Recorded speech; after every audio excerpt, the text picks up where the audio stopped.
नमस्कार दोस्तों, शारदा एजुकेशन के इस यूट्यूब चैनल में आपका स्वागत है। हम राजस्थान की झीलें पढ़ रहे थे और झीलों में हमने काफ़ी सारी झीलें पढ़ भी ली थी। अब जो हमारी अगली झील है वो है आना सागर झील।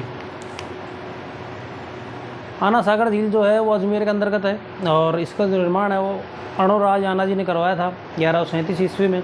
ऐसा माना जाता है कि जब पश्चिम की ओर से तुर्कों का आक्रमण हो रहे थे तो चौहानों और तुर्कों के बीच में नागपाड़ व तारागढ़ के मध्य एक युद्ध हुआ था छोटा सा। उसके अंतर्गत जो तुर्क थे उनको वहाँ पर बहुत बुरी तरह से मारा गया था, बहुत बुरी तरह से काटा गया था। तो जब काफ़ी दिनों तक वो जहाँ पर खून और जो मांस के टुकड़े पड़े रहने के कारण वहाँ से बहुत ज़्यादा बदबू आने लग गई थी, तो उस जो जगह थी उसको साफ़ करके वहाँ पर एक झील का निर्माण किया गया था।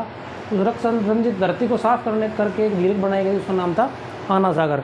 और जो आना सागर झील जो है वो अजमेर के अंतर्गत है, ये अजमेर में है और इसका निर्माता अणोराज है। इसको बोलता है अन्ना जी। दूसरा जो इसका निर्माण काल 1137 से 1137 के बीच है और इसमें जो नदी गिरती है वो बांडी, जो राजस्थान की सबसे प्रदूषित नदी मानी जाती है बांडी। और इसके बाद में जो आना सागर झील जो है उसके किनारे मुगल बादशाह जहांगीर ने दौलत बाग का निर्माण करा, जिसे वर्तमान में सुभाष उद्यान कहा जाता है। और ये वही दौलत बाग, इसमें इसकी जो सास थी अस्मत बेगम, उसने इत्र का आविष्कार किया था इसी बाग के अंतर्गत। और दूसरा शाहजहाँ ने यहाँ पर 5 बारहदरियों का निर्माण करवाया था। तो इसी के साथ हमारी जो आना सागर झील है वो कम्प्लीट हो गई। दूसरी जो झील है वो फाय सागर झील। फाय सागर झील जो है वो भी अजमेर में ही है और इसका जो निर्माण है ब्रिटिश इंजीनियर द फाय, उसके द्वारा इसका निर्माण करवाया गया था। और इसमें भी वही बांडी नदी का जल आता है। और ये जो राजस्थान की अकाल राहत कार्यों के दौरान बनाई गई दूसरी झील थी। पहली थी राजसमंद और दूसरी जो झील बनाई गई जिसके दौरान वो थी फाय सागर अजमेर। और अगली जो झील हमारी है वो मानसागर झील। मानसागर झील जो है वो जयपुर में स्थित है और ये जो राजस्थान की जो सबसे प्रदूषित झील है, इसका जो निर्माण है 1610 ईस्वी में मान सिंह के द्वारा इस झील का निर्माण करवाया गया था। और इसमें जो नदी है द्रव्यवती नदी है, जो अमीना सागर का जो नाला जिसे बोलते हैं, वो इसमें अपना जल डालती है और राजस्थान की सबसे प्रदूषित झीलों के अंतर्गत ये आती है। इसके बाद में अगली झील है मावठा झील। मावठा झील की अगर बात करें तो ये जयपुर में स्थित है। और अगर आप कभी आप आमेर पैलेस घूमने गए हो, आमेर पैलेस के बाहर जो एक झील टाइप बनी हुई है वो ये मावठा झील है। और इसका जो पानी का स्रोत है कोई नदी के द्वारा इसमें पानी नहीं आता है, अगल बगल के जो पर्वत हैं उनसे बह के आ जाता है, या फिर वर्षा जल जो है ये मानसून पर आधारित, मुख्यतः मानसून पर आधारित झील है। और ये आमेर पैलेस के पास या आमेर पैलेस के सामने जो झील स्थित है वो यही झील है। इसके बाद में अगली झील है सिलीसेड।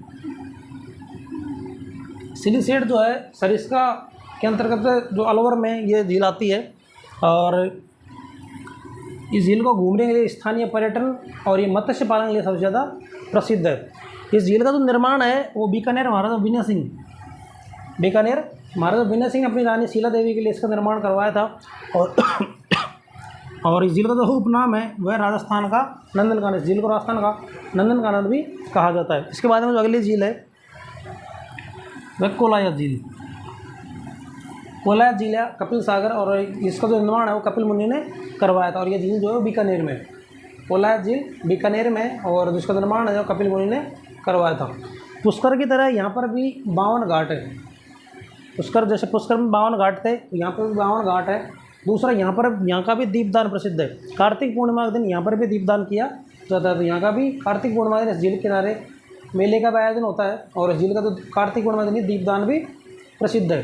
दूसरा इसलिए जो झील है इसमें चारण जाति जो स्नान नहीं करती है। ऐसा माना जाता है कि जो करणी माता है उनकी बहन थी, उनका जो बेटा था लाखन सिंह, वो उन्होंने गोद लिया था। तो वो एक बार जो वो है उनका जो बेटा है वो इस झील में अपने दोस्तों के साथ नहाने के लिए जाता है और इस झील में डूबने के कारण उसकी मृत्यु हो जाती है। और उसी के बाद से चारण जाति जो है इस झील के दर्शन नहीं करती है, तबकि इसमें स्नान भी नहीं करती। इसी के साथ ये जो झील हमारी ये कंप्लीट हो चुकी है। और अगर वीडियो अच्छा लगा हो तो वीडियो को लाइक करें, सब्सक्राइब करें चैनल को और अपने दोस्तों के साथ शेयर करें। धन्यवाद।